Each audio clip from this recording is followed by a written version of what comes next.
शहर की सबसे पुरानी हवेली के पास एक छोटा सा घर था जिसमें आदित्य रहता था। आदित्य की उम्र 16 साल थी और उसे उसी हवेली की इकलौती वारिस 15 साल की नैना से बेइंतहा मोहब्बत थी। नैना बेहद खूबसूरत थी, पर उसकी जिंदगी पर एक गहरा साया था। कहा जाता था कि हवेली में एक आत्मा भटकती है और जो कोई भी नैना के करीब आता है उसके साथ कुछ बुरा होता है। आदित्य ने कई बार नैना को दूर से देखा था। उसकी आंखों में एक अजीब सी उदासी थी जो आदित्य के दिल को छू जाती थी। वह उससे बात करना चाहता था, उसे बताना चाहता था कि वह उसे कितना पसंद करता है, पर गांव के लोग उसे बार बार चिताते थे, उस हवेली से दूर रहो, वो लड़की मनहूस है। आदित्य को यह सब अंधविश्वास लगता था, पर एक डर उसके मन में भी कहीं बैठा हुआ था। एक दिन गांव के मेले में आदित्य ने देखा कि नैना अकेली खड़ी है और कुछ लड़के उसे छेड़ रहे हैं। आदित्य बिना कुछ सोचे समझे वहां पहुंच गया और लड़कों से भिड़ गया। उसने नैना को बचा लिया, पर इस दौरान उसे हल्की चोट लग गई। नैना ने पहली बार उसकी आंखों में देखा और उसके चेहरे पर एक हल्की मुस्कान आई। उस रात आदित्य को सुकून की नींद आई। अगले दिन आदित्य को पता चला कि जो लड़के उसे छेड़ रहे थे उनका एक्सीडेंट हो गया है। गांव में फिर वही बातें शुरू हो गईं कि नैना के साथ कोई भी अच्छा नहीं होता। आदित्य डर गया, पर उसका प्यार इस डर से कहीं ज्यादा मजबूत था। उसने फैसला किया कि वह नैना से दूर नहीं जाएगा। आदित्य रोज नैना से मिलने का बहाना ढूंढता।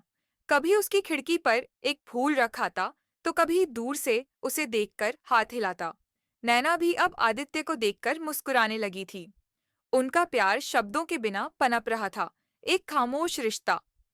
एक रात आदित्य के सपने में एक औरत आई जिसने उसे बताया कि वह हवेली की पुरानी मालकिन है और उसने ही नैना को श्राप दिया है क्योंकि नैना के दादा ने उसे धोखा दिया था। उस औरत ने कहा कि अगर आदित्य नैना के करीब रहा तो उसकी जान को खतरा होगा। आदित्य डर कर उठ गया। सुबह हुई और आदित्य ने फैसला किया कि वह नैना को इस श्राप से आजाद कराएगा। वह हवेली में घुस गया, जहां उसने नैना को एक बंद कमरे में डरा हुआ पाया। कमरे में एक पुरानी डायरी पड़ी थी, जिसमें नैना की दादी ने लिखा था कि उनकी बेटी, नैना की माँ, ने आत्महत्या कर ली थी क्योंकि गांव वालों ने उसे मनहूस कहकर परेशान किया था जब उसके पति का एक्सीडेंट हुआ था। यह कोई श्राप नहीं, बल्कि मानसिक प्रताड़ना का नतीजा था। आदित्य ने नैना को डायरी पढ़कर सुनाई। नैना को अपनी दादी का दर्द समझ आया और उसे एहसास हुआ कि यह कोई आत्मा नहीं, बल्कि लोगों की बुरी सोच थी जिसने उसके परिवार को दुख दिया था।